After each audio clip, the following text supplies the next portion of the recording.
Bismillahirrahmanirrahim. Assalamualaikum warahmatullahi wabarakatuh.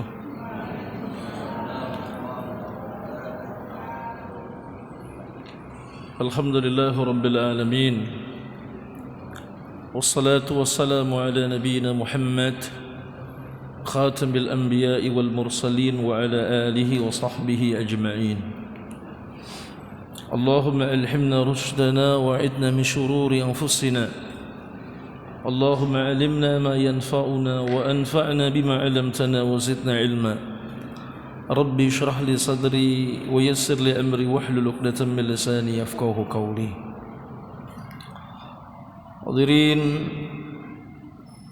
jamaah kajian duha Masjid Jakarta Garden City yang mudah-mudahan seluruhnya senantiasa dirahmati oleh Allah Subhanahu wa taala. Alhamdulillah, di pagi hari ini kembali kita bersyukur kehadrat Allah Subhanahu wa taala yang sampai dengan saat ini masih mencurahkan segala nikmat-Nya kepada kita semua, sehingga kita masih dapat hadir dan berkumpul bersama-sama di masjid yang kita cintai ini dalam rangka melaksanakan kegiatan talabul ilm, acara kajian duha yang kita berharap mudah-mudahan apa yang kita lakukan pada pagi hari ini senantiasa mendapat balasan yang terbaik di sisi Allah Subhanahu wa taala. Kemudian salat dan salam senantiasa kita sampaikan selalu kepada teladan dan pemimpin kita Rasulullah sallallahu alaihi wasallam beserta keluarga, sahabat dan para pengikutnya yang setia hingga akhir zaman nanti. Bapak Ibu hadirin yang dimuliakan Allah Subhanahu wa taala, pada pagi hari ini sesungguhnya yang menyampaikan kajian adalah Al-Ustaz Dr. Kiai Haji Ali Ahmadi hafizahullah. Tapi karena beliau berhalangan hadir karena sakit, kita doakan semoga lekas sembuh beliau. Syafa'allahu syifaan ajilan. Saya menggantikan beliau pada kesempatan pagi hari ini. Dan tema kita pada pagi hari ini adalah tadabbur ayat firman Allah Subhanahu wa taala dalam surat Muhammad surat ke-47 ayat yang ke-33. Allah Subhanahu wa taala berfirman, Bismillahirrahmanirrahim, ya ayyuhalladzina amanu atti'ullaha wa atti'ur rasul wa la tubtilu a'malakum. Yang artinya, wahai orang-orang yang beriman, taatlah kepada Allah dan kepada Rasul, dan janganlah kamu merusakkan segala amalmu. Surat Muhammad ayat ke-33. Jadi tema kita adalah wala tubtilu a'malakum. Janganlah kamu merusakkan segala amalmu. Hadirin kaum muslimin rahimakumullah, di antara ayat-ayat Al-Qur'an, ayat inilah yang membuat orang-orang beriman itu gemetar dan takut. Karena ini ayat yang luar biasa maknanya. Jadi jangan sampai kita merusak segala amal yang pernah kita lakukan. Jadi kalau kita perhatikan ayat ini kan khitabul ayat, sasaran ayat itu orang-orang beriman. Jadi siapapun kita yang mengaku beriman, mengaku mukmin, maka kitalah yang menjadi sasaran ayat ini. Allah sampaikan wajibnya kita taat kepada Allah dan Rasul, karena ini adalah merupakan bagian dari kesempurnaan. Dan cara kita untuk mendapatkan kebahagiaan di dunia dan di akhirat adalah dengan mentaati Allah dan Rasulnya. Dan kemudian baru Allah ingatkan, janganlah kamu merusakkan amalmu. Hadirin rahimakumullah, seorang sahabat yang bernama Ibnu Umar radhiyallahu an pernah berkata, kami sekelompok sahabat Rasulullah sallallahu alaihi wasallam mengira bahwa tidak sedikit pun kebaikan kecuali pasti diterima oleh Allah Subhanahu wa taala. Ini kata Ibnu Umar radhiyallahu anhuma. Kami para sahabat mengira bahwa tidak ada sedikit pun kebaikan kecuali pasti diterima sama Allah Subhanahu wa taala. Kalau sahabat yakin kayak begini, Ini sebetulnya wajar-wajar saja. Namanya aja sahabat gitu ya. Sebab kita tahu bahwa sebaik-baik generasi umat ini adalah sahabat. Generasi sahabat. Betul bahwa Islam itu adalah umat yang terbaik, iya. Islam itu adalah khairu ummah. Sebagaimana Allah sampaikan dalam surat Ali Imran ayat ke-110 ya. Kuntum khairu ummatin ukhrijat lin-nasi ta'muruna bil ma'ruf wa tanhauna 'anil munkar. Jadi dalam ayat ini, dalam surat Ali Imran ayat 110, Allah Azza wa Jalla menjelaskan bahwa Islam itu adalah, umat Islam itu adalah the best of ummah, umat yang terbaik. Akan tetapi jangan dipungkiri bahwa di dalam Islam sebagai umat yang terbaik itu ada generasi-generasi yang terbaik. Itulah generasi sahabat. Sebagaimana hadis Nabi alaihi salatu wasallam, khairul quruni qarni, thumma alladhina yalunahum, thumma alladhina yalunahum, thumma alladhina yalunahum. Jadi sebaik-baik masa, sebaik-baik zaman, sebaik-baik generasi adalah generasiku, kata Nabi, sahabat. Thumma alladhina yalunahum, kemudian setelah itu tabi'in. Thumma alladhina yalunahum, kemudian tabi'ut tabi'in. Kita kebagiannya di mana Bapak Ibu sekalian? Kita kebagiannya di kalimat berikutnya, tapi nggak ada dalam hadisnya. Cuma adanya di dalam perkataan para ulama. Wa man tabi'ahum bi ihsanin ila yaumiddin, kan gitu ya. Dan orang-orang yang mengikuti mereka sampai hari kiamat. Jadi kalau mau jujur, yang disebut salafus salih itu siapa? 3 generasi itu. Ini yang disebut dengan salafun salih, orang-orang saleh sebelum kita. Generasi sahabat, tabi'in, wa tabi'ut tabi'in. Nah, generasi sahabat nih, kata Ibnu Umar, kami mengira bahwa tidak ada satupun kebaikan yang kami lakukan pasti semuanya akan diterima oleh Allah Subhanahu wa taala. Wajarlah yang ngomong generasi terbaik. Kalau kita yang ngomong hari ini, siapa lo? Kan gitu kan? Lo siapa gitu kan? Ya, sholat malam aja jarang-jarang, puasa sunnah aja kagak pernah. Kalau dulu generasi sahabat, tabi'in, tabi'ut tabi'un, ciri khas mereka apa? Mereka tuh ruhbanun fil lail, bagaikan rahib di malam hari. Mereka itu orang yang rajin sholat malamnya. Dan mereka itu di siang hari itu berpuasa. Jadi ahlul siyam wal qiyam. Mereka itu ahlinya puasa dan sholat malam. Kalau kita ahlinya makan dan tidur malam gitu ya. Nah, jadi begitu. Ya. Jadi emang kita kalau mau dibandingin sama sahabat nggak ada apa-apanya.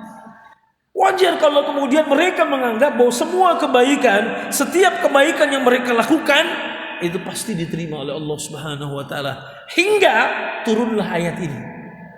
Turunlah ayat tersebut, wala tubtilu a'malakum. Ini diriwayatkan oleh Imam Ibnul Mubarak yang dikutip dalam tafsir Ibnu Katsir, tafsir Al-Qur'anul Azim. Jadi hadirin sekalian yang dimuliakan Allah Subhanahu wa taala, jadi sesungguhnya kebaikan itu kan bisa menghapuskan kesalahan. Ya? Kebaikan itu kan bisa menghapuskan keburukan. Makanya orang kalau sudah berbuat dosa, perbanyaklah kebaikan. Sebab Allah Subhanahu wa taala berfirman, "Innal hasanat yudhibnas sayyi'at." Sesungguhnya kebaikan-kebaikan yang kita lakukan itu akan menghapus kesalahan-kesalahan kita, dosa-dosa kita. Tapi kan pertanyaannya, apa iya kita sudah melakukan kebaikannya itu sungguh-sungguh kan gitu ya? Karena kalau nggak sungguh-sungguh bagaimana kebaikannya akan diterima oleh Allah Subhanahu wa taala? Tapi secara umum ayatnya demikian, bahwa kebaikan-kebaikan kita itu bisa menghapuskan keburukan. Ya. Jadi kalau sudah berbuat dosa, beristighfar, bertobat, banyak bersedekah kan begitu ya? dan terus melakukan kebaikan-kebaikan lainnya. Nah, begitu pula sesungguhnya keburukan itu juga dapat menghapuskan kebaikan kita. Jadi keburukan yang kita lakukan itu pun bisa menghapuskan kebaikan-kebaikan yang kita lakukan. Ini yang perlu kita ingat juga. Jadi bukan hanya kebaikan bisa menghapuskan dosa kita, keburukan kita, tapi sebaliknya juga demikian. Bahwa keburukan-keburukan yang kita lakukan, dosa-dosa yang kita lakukan, itu bisa menghapuskan kebaikan kita. Nah, oleh karena itu apa yang dimaksud dengan merusak amal dalam ayat ini? Wala tubtilu a'malakum. Ada 3 yang bisa merusak amal kita. Yang pertama, janganlah engkau merusak amal ketaatan dengan melakukan dosa-dosa besar. Dalam Al-Quran, syirik itu bisa menghapus seluruh kebaikan yang pernah kita lakukan dalam hidup kita. Makanya jangan pernah melakukan dosa syirik. Bukan berarti kemudian kalimatnya lalu silahkan melakukan dosa lain, tidak. Tapi dosa-dosa besar itu bisa merusak amal. Ya, dan dosa yang paling besar di sisi Allah Subhanahu wa taala yang nomor 1 itu kan syirik. Top of the top. Ya, karena kan top of the top, syirik itu top of the top.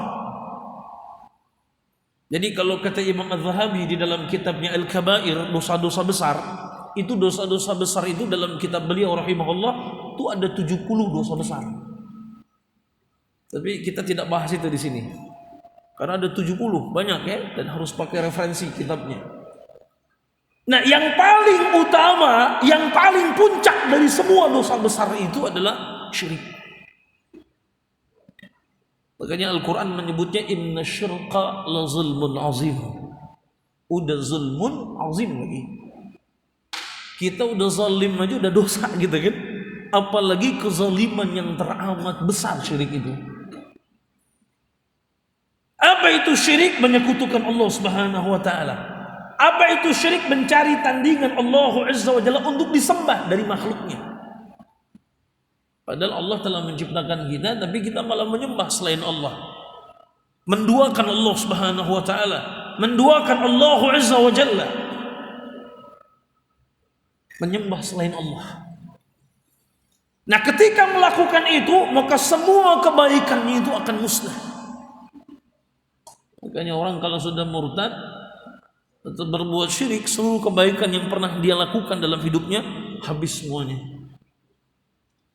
Nah, adapun dosa-dosa besar lainnya pun juga bisa menghapuskan amal-amal kita. Tentu sesuai dengan kadar dosanya. Nabi SAW bersabda, salah satu dosa atau seringkali disebut sebagai penyakit hati ya, itu yang bisa merusak kebaikan-kebaikan kita, bahkan menghilangkan kebaikan-kebaikan kita itu adalah hasad. Tahu hasad ya Bu ya? Hasad itu dengki, iri sama orang. Ini hati-hati nih. Ini kan sebetulnya penyakit hati, tapi ini dosa hati ini. Ini dosa besar dia. Ya. Jadi dengki sama orang lain. Sebab apa? Kata Rasulullah SAW dalam sebuah hadis, iyyakum wal hasad. Jauhi oleh kalian dengki. Fa innal hasada ya'kulul hasanat. Karena sesungguhnya kedengkian itu, iri hati itu bisa memakan semua kebaikan-kebaikan kalian. Kama ta'kulun naru al-hataba al-aushba. Sebagaimana api yang membakar rumput kering atau api yang membakar ranting-ranting kering. Seperti itulah hasad. Ya, makanya jangan hasad sama orang, jangan dengki. Biarin aja dia mau kaya, ya, dia mau punya jabatan yang tinggi gitu ya. Dia punya ini itu berbagai macam fasilitas lainnya, ya biarkan saja. Enggak perlu iri. Kenapa hasad itu dosa? Karena kalau kita iri atau dengki sama orang kaya, berarti kan kita iri sama yang ngasih rezeki, betul nggak? Kan dia kaya karena Allah yang kasih rezeki kan?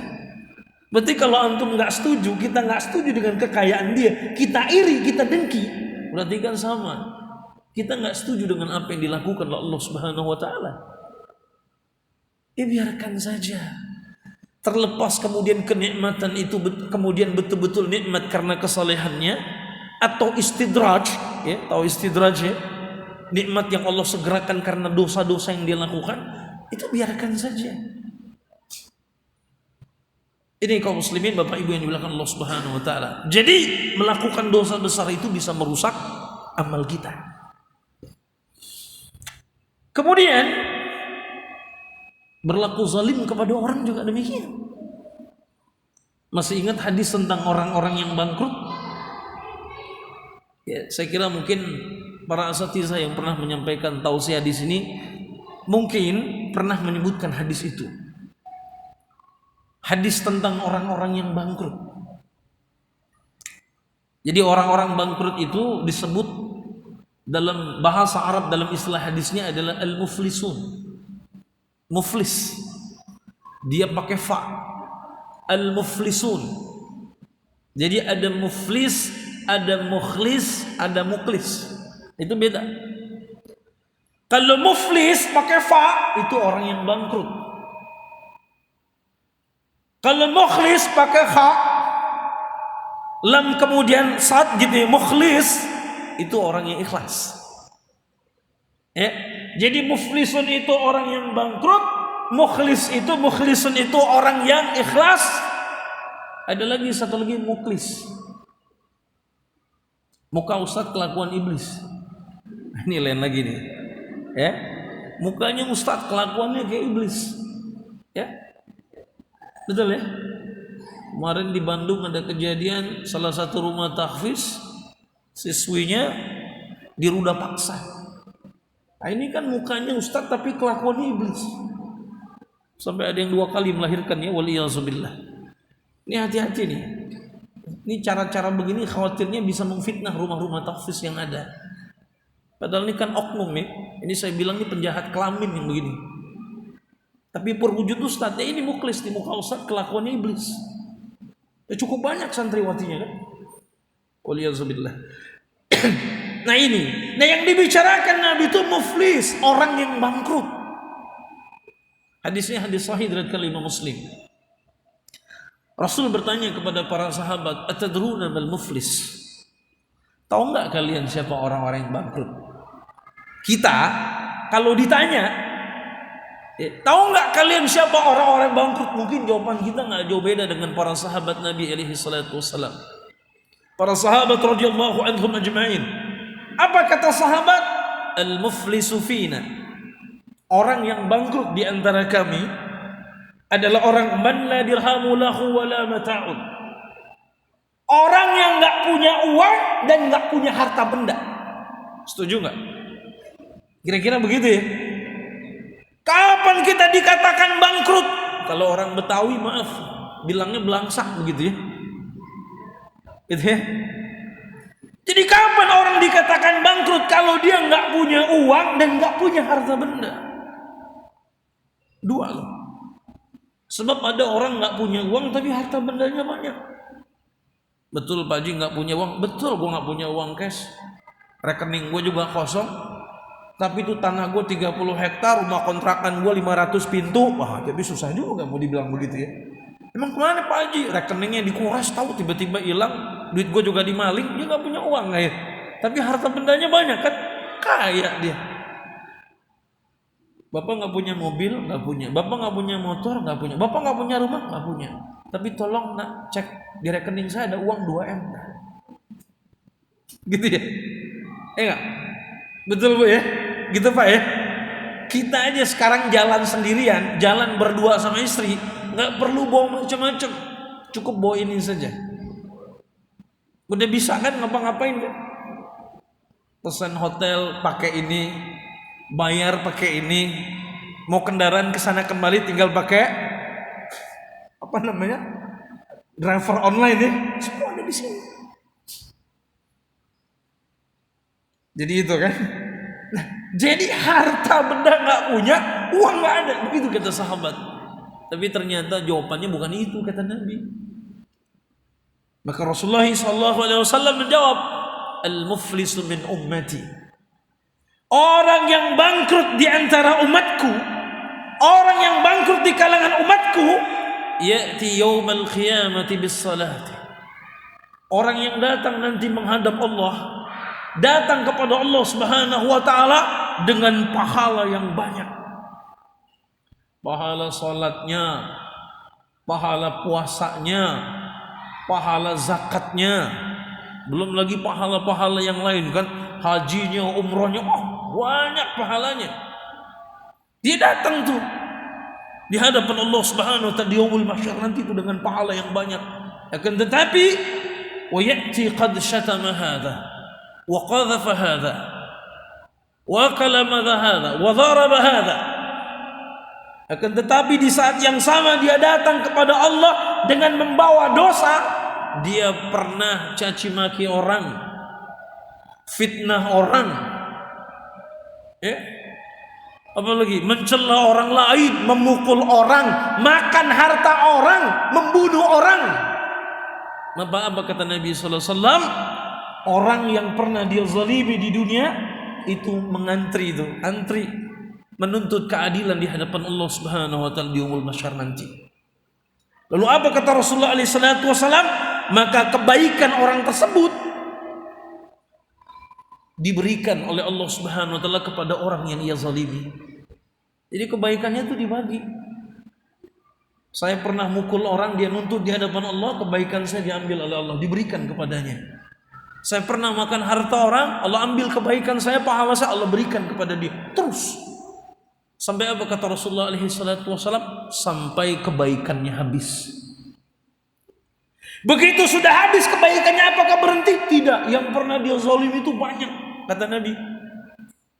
Karena sudah habis kebaikannya, sudah habis pahalanya, Allah ambil kadar dosa orang-orang yang pernah dia zalimi. Sesuai dengan kadarnya Allah timpakan kepada orang tersebut.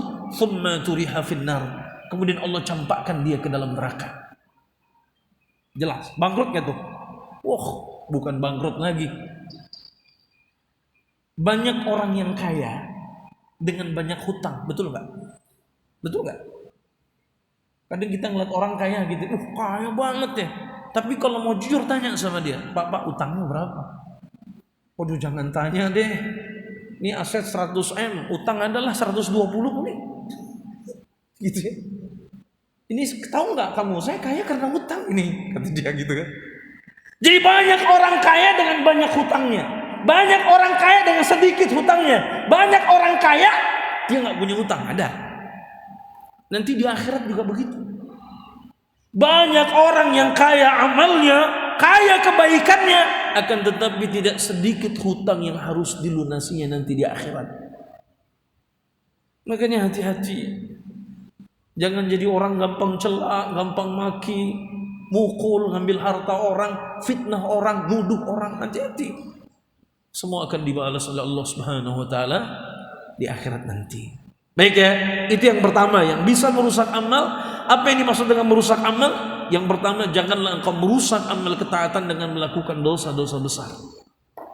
Yang kedua, janganlah engkau merusak amalmu dengan bermaksiat kepada Allah Subhanahu wa taala dan Rasulnya.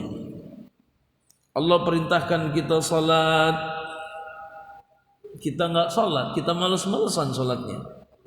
Allah perintahkan kita puasa Ramadan, kita tidak kerjakan kewajiban itu. Allah perintahkan kita berbakti kepada kedua orang tua, birrul walidain, itu tidak kita laksanakan. Ya. Kemudian Allah Azza wa Jalla dan Rasulnya sallallahu alaihi wasallam agar kita tidak melakukan dosa-dosa lainnya. Ya. Yang wajib untuk kita hindari, kita melakukannya. Nah, berarti kan kita nggak taat nih sama Allah dan Rasulnya. Ya. Itu yang kedua. Dan yang ketiga, yang dimaksud dengan merusak amal itu, janganlah engkau rusak amalmu dengan riya. Tahu riya ya?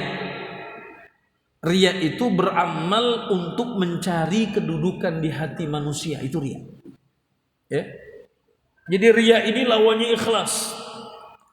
Kalau ikhlas kita beramal, tujuannya hanya Allah Subhanahu wa taala semata. Ya, wa bitaghi biwajhillah, mencari keridhaan Allah Subhanahu wa taala. Itu ikhlas. Tapi kalau riya, kita melakukan ketaatan, kita melakukan amal saleh dengan niat untuk mencari pujian atau kedudukan di hati manusia. Itu riya. Itu bisa menghapuskan amal. Itu bisa merusak amal kita. Ya. Pak, besok bapakku mau nginep di rumah seminggu. Oh iya, kenapa? Ya nggak apa-apa, kata istrinya. Aku cuma ngingetin aja, besok bapak mau kesini nginep seminggu. Begitu mertuanya nginep seminggu, rajin dia ke masjid. Rajin dia ke masjid. Sampai istrinya bilang, tumben ke masjid. Ini kan nggak enak, gua ada bapak lu kan gitu. Ini ria nih. Ya, beramal karena mertuanya. Begitu mertuanya pulang, balik lagi ke kebiasaan. Kalau di masa pandemi COVID sih ada alasannya. Kenapa nggak ke masjid, Pak? Masih COVID. Apalagi sekarang ada varian baru, Omicron lagi. Kata marbot masjid saya tuh Omicron, dia bilang Omicron katanya. Ya begini deh, kita memang umat Islam ini ditakut-takutin dulu. Dan anehnya COVID-nya mulai naik pas kita mau puasa. Betul ya? Kan bentar lagi puasa nih. Kurang lebih 2 bulan lagi kita Ramadan. Awal April ya, tanggal 3 atau 4 kan sudah puasa tuh. Kenapa tiba-tiba COVID-nya jadi naik? Ini alamat-alamatnya kayaknya kita nggak bisa mudik lagi nih. Nah, mudah-mudahan enggak ya. Mudah-mudahan sadar juga tuh yang punya kewenangan gitu ya. Jadi ini kaum muslimin rahimakumullah. Padahal udah jelas-jelas katanya Omicron ini, ada yang bilang, ahli yang bilang, profesor, katanya ini strain terakhir dari COVID. Jadi kalau strain ini selesai, Omicron ini selesai, rame-rame nih banyak orang kena Omicron, itu tandanya COVID akan jadi flu biasa. Ya, makanya profesor ini di channelnya sampai bilang, aneh nih Indonesia katanya. Begitu. Karena Omicron nggak bisa dicegah. Ibu bisa nggak mencegah flu? Orang bersin, anak ibu di rumah ya, berbangkis ya, gitu kan? Bisa. Makanya gejalanya ringan, tidak seperti yang kemarin, yang tahun lalu, yang banyak mewafatkan kerabat, sahabat, orang kita cinta, termasuk ustadz kita yang pernah ceramah di sini. Allahu yaram Ustadz Windarto Wijaya, yang jenggotnya segini, itu wafat beberapa bulan yang lalu. Ya, qadarullah. Ya, tersebab ada COVID. Jadi saturasinya sampai 50. Saya mengikuti perkembangan beliau dari sosial media gitu kan. Ya, mungkin jamaah ada yang masih ingat ya, insyaallah. Jadi itu. Nah, kalau sekarang insyaallah ya jauh lebih ringan gitu ya. Makanya qadarullah kemarin anak saya yang lagi ikut mukhayyam Quran itu menderita anosmia, penciumannya hilang, indra penciuman nggak bisa ngerasain apa-apa. Sampai uminya ditelepon sama ustazanya, Umi tolong jemput nih, karena sudah sepekan batuk pilek dan hari ini sudah 2 hari hilang. Saya bilang sama istri, udah jemput aja, tapi jangan dibikin heboh. Enggak, insya Allah ini bukan COVID. Kalau seandainya COVID juga kenapa, biarin aja gitu kan. Kebetulan saya lagi ada kegiatan di luar. Saya arahkan istri saya untuk beli vitamin-vitamin yang biasa. Setelah itu nanti sebelum tidur kasih propolis, saya bilang. Minumkan propolis. Sehari 2 hari, hari kedua saya pulang. Dari pulang malam-malam. Saya bawa durian montong tuh. Saya bawa durian montong kan nggak bisa nyium katanya. Saya buka, saya kasih ke mulutnya. Kecium nggak kak? Udah dikit, nah udah bagus. Besok pagi makan nih durian, insya Allah sembuh. Gitu. Kalau dibikin panik ya panik jadi nih. Alhamdulillah. Baru 3 hari saya bawa jalan-jalan keluar kota seminggu. 1 mobil kita kan. Alhamdulillah baik-baik saja tuh gitu kan. Ini ya. Jadi emang kalau mau dibikin panik ya jadi panik. Dibikin paranoid ya jadi paranoid kita ya. Tapi ala kulli hal, karena aturannya masih prokes ya, kita laksanakanlah begitu ya. Insyaallah, mudah-mudahan Covid-nya segera pergi. Baik, jadi itu riya ya. Jadi riya ini bisa merusak amal kebaikan kita. Kenapa? Karena bukan karena Allah niatnya.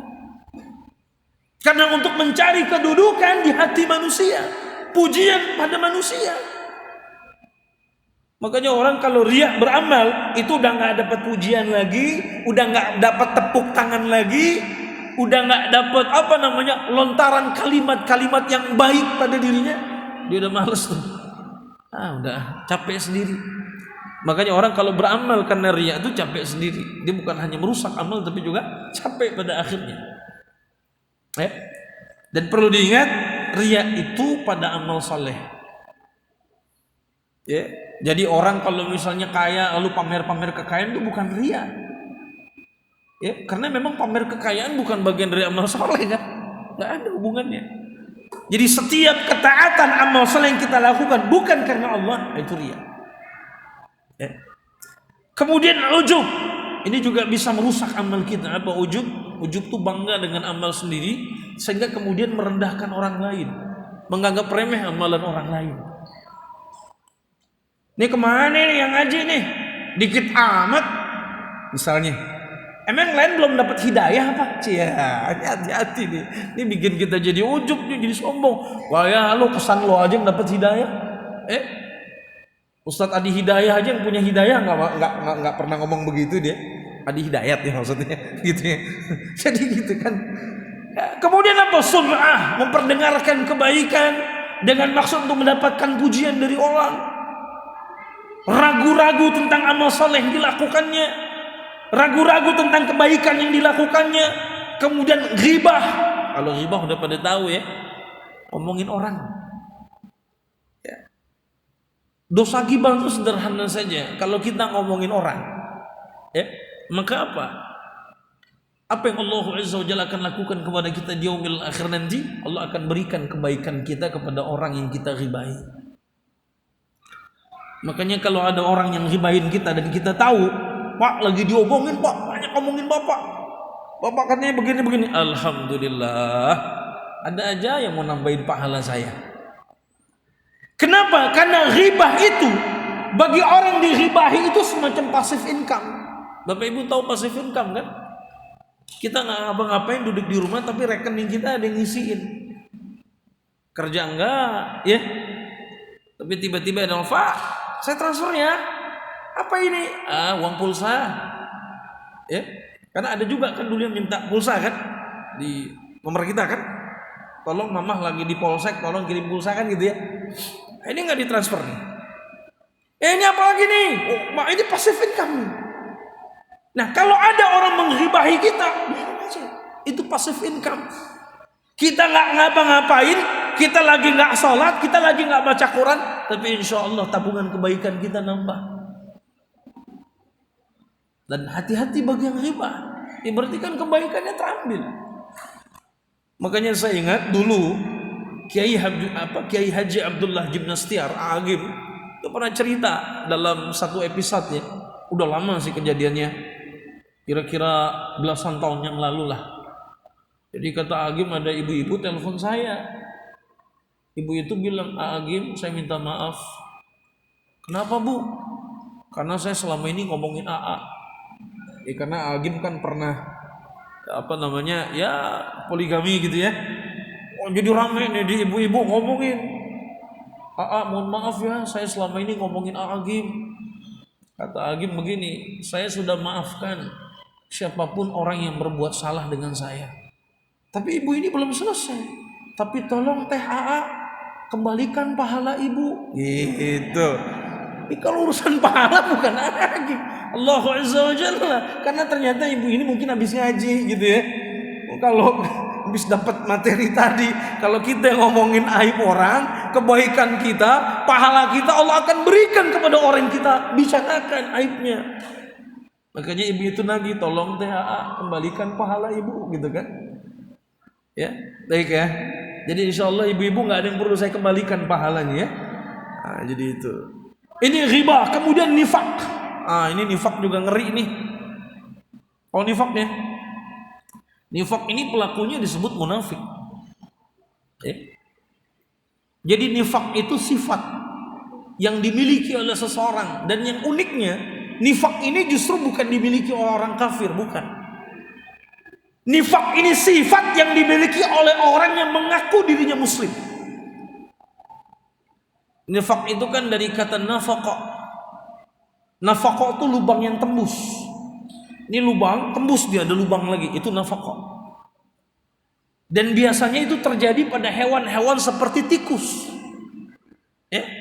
Tikus itu kan masuk satu lubangnya, keluar di lubang yang lain. Seperti itu oleh orang yang nifak. Dia masuk ke dalam Islam sebagai seorang muslim, tapi sesungguhnya dia akan keluar dari Islam dari pintu yang lain. Apa contoh orang nifak itu? Orang yang wajahnya bermanis-manis muka dengan kita, tutur katanya baik, tapi di belakang kita dia ingin menghancurkan Islam dan kaum muslimin. Di depan kita baik-baik, besok dia bilang sama bawahannya, besok dia bilang sama orang, tutup tuh masjid, segel. Jangan bikin pengajian lagi misalnya gitu ya. Oh, benci betul dia sama Islam. Tapi di depan kita, apa bahasa Inggrisnya nih? Double face ya, dua wajah. Ini yang ngeri nih. Kenapa? Karena ancamannya jelas dalam surat An-Nisa, fi darkil asfali minan nar. Tempat mereka itu di neraka, di keraknya neraka. Makanya saya suka bilang, daripada jadi orang munafik, punya sifat nifak, bagus jadi kafir aja kamu. Kalau kafir kan masuk neraka, tapi belum tentu di keraknya neraka. Kalau jadi orang munafik kan udah capek-capek jadi orang Islam di dunia, tapi ternyata di akhirat cuma jadi penghuni neraka. Kekal kan? Kekal itu loh selama-lamanya, dan ditempatkan di kerak neraka. Cuma ini hebatnya Islam, kita nggak boleh menuduh orang munafik. Walaupun kadang-kadang kita baca hadis, baca ayat, ini orang kayaknya ciri-cirinya pas banget, tapi nggak boleh juga munafik lu, enggak. Karena kita nggak tahu juga akhir hidup orang gitu ya, nggak tahu juga. Kalau di ujung usianya dia taubat, dia kembali kepada Allah, Allahumma musta'an, gitu kan? Jadi ini Bapak Ibu yang dimuliakan Allah Subhanahu wa taala. Jadi nifak ini. Tapi kalau dia mati nggak sempat bertaubat dia, dalam keadaan demikian ngeri. Waliyauzubillah. Kemudian Bapak Ibu rahimakumullah, di antara pelajaran penting dari ayat di atas yang bisa kita petik adalah sikap para sahabat. Apa itu? Jangan kita pernah merasa bahwa Allah Subhanahu wa taala telah menerima semua amalan kita. Karena kita nggak tahu pasti hal tersebut. Sebab amalan soleh kita, kebaikan kita bukan kayak kita ngirim chat WA gitu ya. Kalau centang 1 belum nyampe, centang 2 udah nyampe belum dibaca kan gitu ya.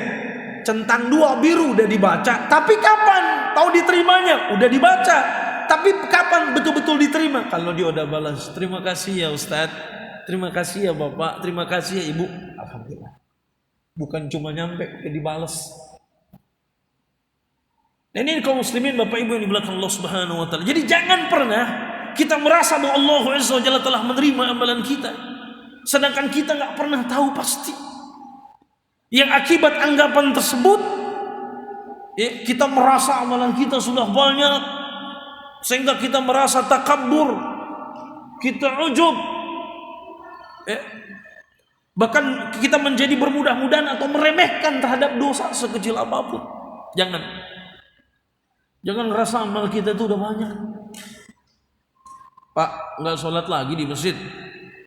Ini ceritanya sebelum pandemi nih. Kalau di masa pandemi orang ke masjid kan punya dalil gitu kan, punya alasan lah ya. Pak, kenapa nggak ke masjid? Waduh, amal saya udah banyak mas. Mas baru sholat zuhur berapa kali di masjid ini?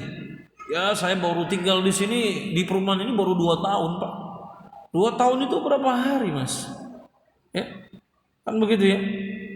Kalau 1 tahun itu 365 hari gitu kan, berarti mas ini belum sampai 1000 hari. Berarti baru 1000 kali sholat di masjid kita ini, masjid JGS ini. Saya mas. Dulu waktu haji, saya sholat di Masjidil Haram selama 1 bulan. Kan yang reguler 1 bulan di Mekah kan, 8 hari di Madinah, 2 hari hitungan pulang dan balik kan begitu ya. Kecuali yang haji plus, lebih singkat ya, nggak sampai 30 hari biasanya kan. Kalau yang reguler ikut pemerintah 30 hari masih di Mekah. 30 hari deh. Bayangkan Mas, 1 hari Mas, saya sholat zuhur di Masjidil Haram, pahalanya jelas kata Nabi 100.000 kali lipat sholat di masjid-masjid yang lain. Jadi kalau sholat zuhur di Masjidil Haram itu 100.000 kali lipat dari masjid JGC. Udah berapa Mas? 1.000 kan? Belum sampai kan? Udah kalah sama saya sehari. Wah, ini orang belagu banget ya. Belagu banget gitu ya. Makanya kadang-kadang saya lihat ada yang suka begitu. Orang habis pulang haji bukannya rajin ke masjid, enggak ke masjid. Padahal Al-Imam Ibnu Hajar Al-Asqalani rahimahullah dalam salah satu penjelasannya mengatakan begitu. Kapan seseorang itu dikatakan ibadahnya makbul, termasuk hajinya makbul? Ini penilaian para ulama ya. Kalau yang pertama sepulangnya dia dari Masjidil Haram, sepulangnya dia dari haji, dia makin taat kepada Allah Subhanahu wa taala, makin rajin ibadahnya. Yang kedua, dia tinggalkan semua kemaksiatan yang pernah dia lakukan di masa yang lalu. Nah, itu. Dan itu saja kan juga apa? Penilaian para ulama kan? Tapi sepenuhnya kan apa? Kewenangan Allah Subhanahu wa taala untuk menerima atau menolaknya. Nah, jadi hati-hati. Jadi jangan pernah merasa amal sudah banyak, udahlah. Takabur, meremehkan orang, merendahkan orang. Ya situ mah, sedekahnya berapa? Saya sekali sedekah 5 juta, 10 juta, buat apa? Udah hilang tuh. Situ 5.000 kan? Wah, itulah. Makanya dalam Islam bukan itu ukurannya. Kalau ukurannya 10.000, ukurannya 10 juta, 100 juta itu akan menjadi suatu kebaikan yang luar biasa di sisi Allah. Maka kasihan orang-orang seperti kebanyakan di antara kita yang hanya bisa berinfak 5.000 kan, 10.000. Tapi ternyata Allah Azza wa Jalla telah menggariskan niat bahwa satu amalan yang kecil tapi dengan ikhlas nilainya menjadi besar di sisi Allah Subhanahu wa taala. Tapi suatu amalan besar karena niatnya salah, nilainya menjadi tidak berarti di sisi Allah Subhanahu wa taala. Makanya hati-hati. Gitu ya. Baik, Bapak Ibu rahimakumullah, oleh karena itu sahabat Umar. Kalau tadi anaknya Ibnu Umar ya, sekarang sahabat Umar radhiyallahu anhu menanyakan kepada para sahabat tentang tafsir ayat tadi ya. Tafsir surat Muhammad ayat ke-33 tadi. Yang jawab Ibnu Abbas. Ibnu Abbas ini seorang sahabat yang faqih. Apa kata Ibnu Abbas? Itu perumpamaannya seperti orang yang rajin beramal dengan ketaatan kepada Allah. Lalu Allah Azza wa Jalla kemudian mengirim kepadanya syaitan sehingga dia banyak bermaksiat. Kemudian yang terjadi adalah amal-amalnya terhapus. Nah itu. Jadi Allah kirim syaitan untuk mengganggunya setelah dia beramal.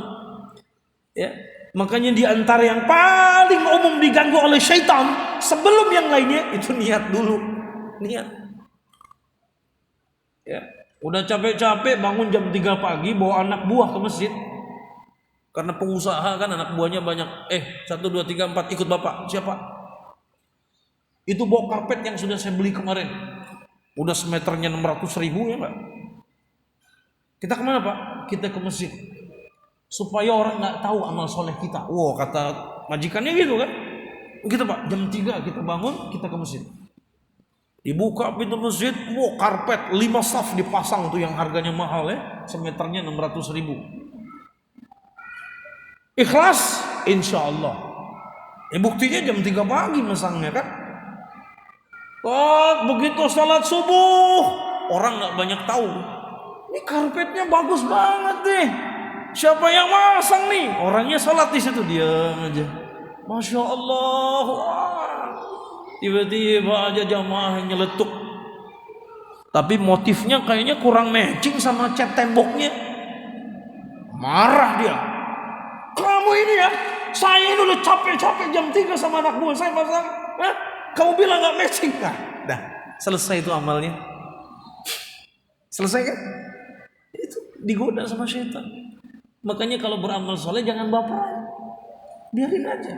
Orang mau apa kayak tentang amal, biarin aja. Karena kita mencari penilaian bukan dia, Allah yang kita cari. Ada satu pengusaha di sebuah masjid besar tuh nyumbang tegel nih. Nih, keramik nih. Satu masjid nih, keramiknya dari beliau. Bagus masjid. Bagus keramiknya. Hanya gara-gara dikomentarin, nggak terima dia. Semua keramik yang dipasang di ubin, di dinding tuh, dia bilang copot semua ke anak buahnya. Copot satu masjid. Ya, jadi itu. Jadi setan itu dari situ aja udah menggelincirkan kita. Belum nanti perbuatan-perbuatan lainnya. Ya, makanya nggak gampang begitu ya. Makanya jadi orang ikhlas tuh berat. Ya, berat. Tapi pahalanya luar biasa. Makanya sampai sahabat Umar bin Khattab pernah mengatakan dalam satu riwayat, ikhlas sehari itu jauh lebih berat daripada ibadah selama 40 tahun katanya. Allahu a'lam bishawab. Tapi ya, kemudian ini sabda Nabi sallallahu alaihi wasallam saya sampaikan ini untuk mengakhiri pertemuan kita. Ada sabda Nabi alaihi salatu wasallam. Apa kata Rasulullah alaihi salatu wasallam? La a'lamanna aqwaman min ummati ya'tuna yawm al-qiyamah bihasanatin amthali jibalin tihamatin bidad fayaj'aluhu Allah 'azza wa jalla haba'an manthura. Apa kata Rasulullah SAW? Aku benar-benar mengetahui di antara umatku pada hari kiamat nanti ada yang datang dengan membawa kebaikan sebesar gunung Tihama yang putih. Tuh, Nabi tahu di kalangan umatnya itu ada yang pahalanya banyak. Luar biasa banyaknya. Luar biasa banyaknya. Sampai-sampai pahala itu sebesar gunung Tihama yang besar. Ibu kebayang nggak kalau pahala ibu itu sebesar gunung Salak, sebesar gunung Cermek? Masya Allah ya, luar biasa itu pahala. Nah kata Nabi, aku tahu. Ya, Nabi tahu ada umatnya, di kalangan umatnya itu punya pahala itu luar biasa. Kemudian apa kata Rasulullah SAW? Lalu Allah Azza wa Jalla menjadikannya seperti kapas yang berterbangan. Jadi begitu dia sampai ke hadapan Allah, dia lihat pahala yang menggunung itu, kemudian Allah hancurkan. Allah terbangkan, tak berbekas pahalanya, kebaikannya. Ini sama, ini kayak orang berharap-harap di hari gajian, di tanggal 1 ketika dia terima gaji, ketika dia terima honor, dia sudah cek dari mobile bankingnya, Masya Allah ya, gaji bulan ini 20 juta gitu ya. Tapi begitu dia mau ambil, baru hitungan berapa menit kemudian diblokir, nggak bisa ambil, dan tiba-tiba saldonya 0. Lalu bendahara atau keuangan di perusahaannya kirim not, mohon maaf ya, semua yang kamu dapatkan bulan ini tidak bisa kami berikan, dan kita anggap 0 karena saudara-saudari tidak bekerja secara maksimal. Oh gitu kan? Wah itu, wah ya Allah. Ini di akhirat persoalannya. Kalau di dunia kita masih begitu, ya udahlah, berarti makan untuk hari ini, besok pinjam dulu lah ya, pinjam dulu, pinjam ya, itu ya, berutang dulu kan gitu ya. Ini di akhirat. Mau pinjam amalnya siapa? Pinjam kebaikannya siapa? Pinjam pahalanya siapa? Jadi pahalanya sebesar gunung Tihama, lalu Allah menjadikannya hancur, berkeping-keping. Qala Thauban, bertanyalah seorang sahabat yang bernama Thauban radhiyallahu an, ya Rasulullah, sifhum lana, jallihim lana, alla nakhuna minhum wa nahnu la na'lam. Thauban bertanya, ya Rasulullah, jelaskan kepada kami siapa mereka agar kami tidak seperti mereka, sementara kami nggak tahu siapa mereka. Qala Rasulullah sallallahu alaihi wasallam menjawab, ama innahum ikhwanukum. Sesungguhnya mereka itu adalah saudara kalian. Jadi kalangan kaum muslimin, ini kita nggak bicara orang kafir di sini. Sesungguhnya mereka itu adalah saudara kalian. Ama innahum ikhwanukum. Ikhwanukum. Mereka itu saudara kalian. Wa min jildatikum, dari golongan kalian, kata Nabi. Yang hebatnya lagi, udah sama-sama muslim, dari golongan kita, Siapa golongan kita? Ahlus sunnah wal jamaah, gitu ya. Nabi sebut lagi, wa ya'khuduna minal laili kama ta'khuduna. Nih, ciri mereka yang enggak kalah hebatnya. Jadi amal yang banyak tadi itu di antara ciri hebatnya apa? Wa ya'khuduna minal lail kama ta'khuduna. Mereka salat malam sebagaimana kalian salat malam. Mana di antara kita yang biasa salat malam hampir setiap hari? Orang yang ini yang tadinya pahalanya Allah hancurkan sama salat malamnya. Berarti kan bukan sembarangan dia kan? Kalau orang sudah bisa bangun malam, salat malam saja ini udah luar biasa. Ini menandakan dia sebagai pribadi yang yang mukmin, ya, saleh kan begitu ya. Tapi kemudian apa kata Rasulullah alaihi salatu wasallam? Wa ya'khuduna minal laili kama ta'khuduna. Walakinnahum aqwamun idza khalu bimaharimillah intahaquha. Akan tetapi mereka adalah kaum yang jika kembali kepada apa yang diharamkan oleh Allah Subhanahu wa taala, mereka berbuat dosa, maka mereka terus mengerjakannya. Rawahu Ibnu Majah, hadisnya hadis sahih, disahihkan oleh Syekh Albani rahimahullah di dalam silsilatu hadis sahihah. Nomor hadis 505. Ini dia. Mereka salat malam sebagaimana kalian salat malam, akan tetapi ketika mereka kembali kepada hal yang diharamkan oleh Allah Subhanahu wa taala, mereka melakukannya. Ini persis seperti istilah STMJ. Salat terus maksiat jalan. Salat terus maksiat jalan. Salat dia, santuni anak yatim dia, tapi di kantor korupsinya jalan terus. Betul? Makan uang rakyatnya jalan terus. Anak yatim mah nggak tahu kalau uangnya boleh hasil korupsi kan? Karena ketidaktahuan mereka, insya Allah mereka terima halal gitu kan? Ya. Nah ini dia. Salatnya iya, puasanya iya, tapi apa maliknya juga masih iya. Salatnya rajin, puasanya rajin, tapi kalau sudah rapat, pertemuan di kafe, meeting, tiba-tiba disuguhkan wine ya. Dibilang, Pak Haji ini wine. Enggak apa-apa, sedikit lah, icip-icip aja lah. Ntar juga saya banyak istighfar, hilang dosanya. Oh enak aja. Emangnya kehitungan matematika 2 tambah 2 4 minus 4 0 gitu ya? Nggak bisa. Amal soleh nggak bisa begitu, kebaikan nggak bisa begitu. Karena tergantung pada niat gitu kan. Dan apakah as-shawab sesuai dengan sunnah Nabi SAW pengerjaannya. Itu. Ya. Jadi mereka orang yang melaksanakan sholat malam dan ibadah lainnya, tapi mereka suka kembali kepada yang Allah haramkan. Sholatnya rajin, apalagi ibadah yang lain rajin, ngajinya ikut rajin, tapi main perempuannya rajin pula. Ya, ada yang begitu saat ada. Saya dapat kabar dari teman saya, seorang politisi, dia cerita, itu bapak-bapak habis pulang dari umroh sebelum pandemi ya.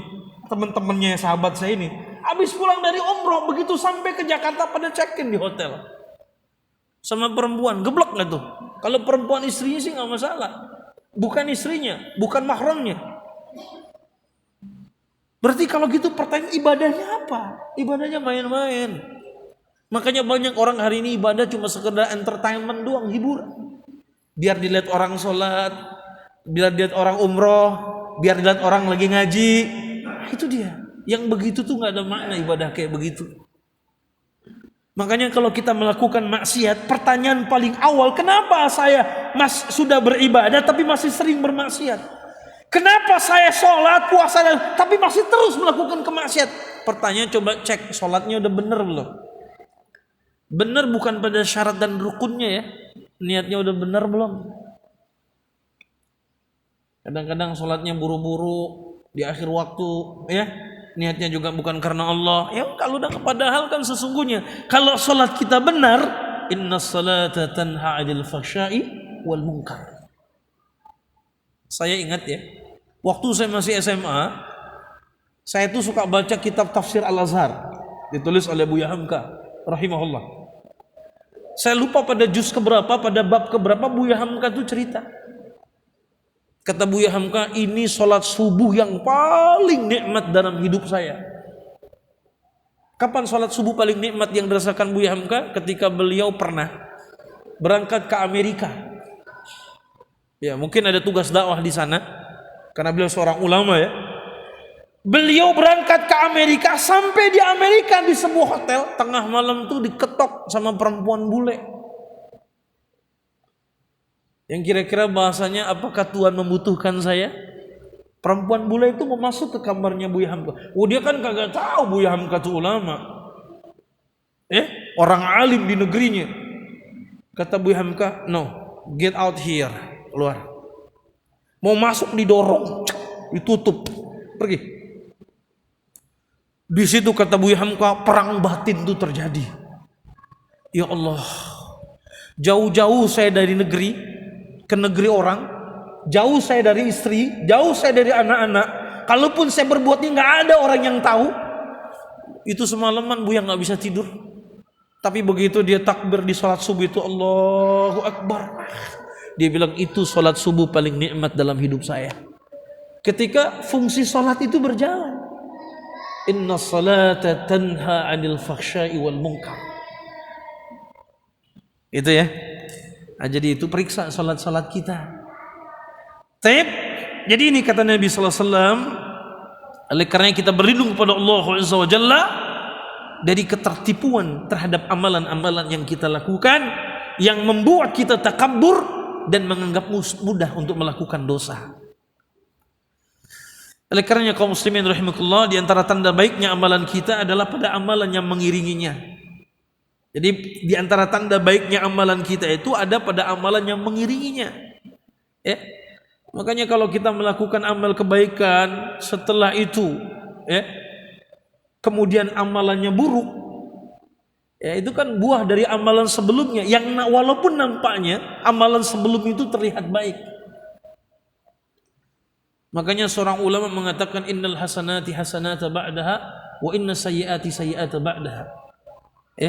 Ini kalau niatnya benar. Sesungguhnya kebaikan ketika dilakukan itu akan diikuti oleh kebaikan berikutnya. Itu kalau niatnya benar. Tapi kalau niatnya nggak benar, cuma sekedar entertainment, kebaikan yang dilakukan belum tentu juga ada kebaikan setelah itu. Oleh karenanya, sering kita dapati diri kita sibuk dengan amal ketaatan, tapi sering jatuh kepada maksiat. Apa artinya? Artinya secara zahirnya saja kita nampaknya soleh, tapi secara batin kita penuh dengan kedustaan. Ini hati-hati nih. Secara zahir aja kayaknya tampaknya soleh, ya, pakai baju koko, wah kan keren ya, oh itu tampak, tapi hatinya kan kita nggak tahu. Kita kan bisa menipu orang, dan orang juga nggak boleh menuduh niat kita, hati kita, tapi nanti akan kita rasakan sendiri. Setelah itu apa amalan yang mengiringinya. Baik, oleh karena itu kita mohon pada Allah Subhanahu wa taala agar diberikan kekuatan untuk beramal saleh, baik secara terang-terangan sendirian, secara lahir maupun batin. Sebab Nabi sallallahu alaihi wasallam bersabda dalam sebuah hadis sahih dari Imam Bukhari, wa innamal a'malu bi khawatimiha. Nah ini dia. Wa innamal a'malu bi khawatimiha.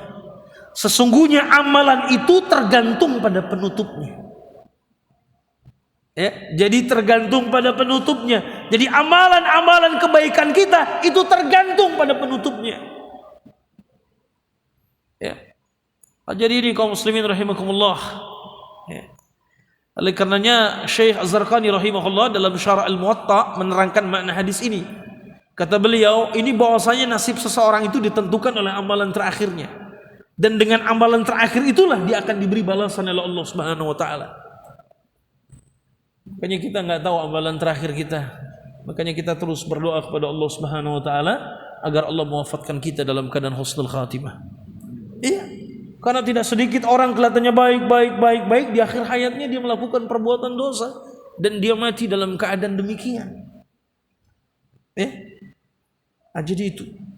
Makanya kita jangan gampang kagum sama orang. Wah ini baik nih. Ya. Kalau ada sudahlah, biasa-biasa saja. Kenapa? Karena kita nggak tahu akhir hidupnya. Walaupun kita juga nggak mendoakan dia kan keburukan tuh dia nggak. Tapi mudah-mudahan Allah mewafatkan kita semua dalam keadaan husnul khatimah, gitu kan? Nah, jadi itu, ya. Karena barang siapa berpindah dari perbuatan buruk pada perbuatan baik, maka ia dianggap sebagai orang bertobat kepada Allah. Dan barang siapa berpindah dari keimanan ke kufuran, maka dia dianggap sebagai orang yang murtad. Terakhir, hadis Nabi SAW mengatakan, la alaikum an la ta'jabu bi ahadin hatta tanzuru bima yukhtamu lahu. Janganlah kalian merasa kagum dengan amalan seseorang, janganlah kalian merasa kagum dengan amalan seseorang sehingga kalian melihat dengan amalan apa dia mengakhiri hidupnya. Hadisnya hadis sahih, rawahu Ahmad di dalam kitab Al-Musnad, dan hadis ini disahihkan oleh Syekh Albani rahimahullah dan juga Syekh Syuaib Al-Arnaud rahimahullahu taala rahmatan wasi'ah. Jadi jelas ya. Jadi kata Nabi, jangan kalian kagum dengan amalan seseorang sehingga kalian lihat dengan amalan apa dia mengakhiri hidupnya. Makanya kita itu lebih suka cerita kebaikan orang yang sudah wafat. Karena itu sunnah menceritakan kebaikan orang yang sudah meninggal. Ya. Tapi kita hendak menghindari. Hendaknya jangan berlebihan menceritakan kebaikan orang yang masih hidup. Karena kita tidak tahu akhir hidupnya. Ya kalau kagum ya, senang ya, biasa aja lah, sekedarnya saja. Jangan berlebih-lebihan. Karena kita nggak tahu akhir hidup orang itu seperti apa. Tapi kalau yang sudah wafat di atas keimanan, ceritain banyak-banyak karena itu sunnah. Dulu ayah saya semasa hidupnya, dulu kakek saya semasa hidupnya, ya, dulu ibu saya semasa hidupnya rajin bersilaturahim, setiap Jumat mengadakan kegiatan Jumat berkah, masak nasi di rumah gitu, bagi-bagi ke anak yatim, fuqara, itu kebaikan, ceritain. Orangnya udah wafat kok. Dan ketika wafatnya dalam keadaan apa? Dalam keadaan baca Quran, dalam keadaan sholat malam. Wah, cakep, nggak apa-apa. Tapi yang masih hidup masih berpotensi. Saya kira itu yang bisa saya sampaikan. Mudah-mudahan Allah Subhanahu wa taala senantiasa memberikan taufiknya kepada kita semua untuk beramal saleh, dan semoga Allah Azza wa Jalla menjaga semua amal-amal kita untuk tidak kemudian rusak disebabkan karena kemaksiatan yang kita lakukan. Semoga Allah Azza wa Jalla mewafatkan kita semua dalam keadaan husnul khatimah, dan insyaallah Allah kumpulkan kita semua di dalam syurganya. Demikian saya kembalikan ke Pak Moderator. Dari saya cukup. Aku qouli hadza wa astaghfirullahal azim li wa lakum. Uhibbukum fillah. Assalamualaikum warahmatullahi wabarakatuh.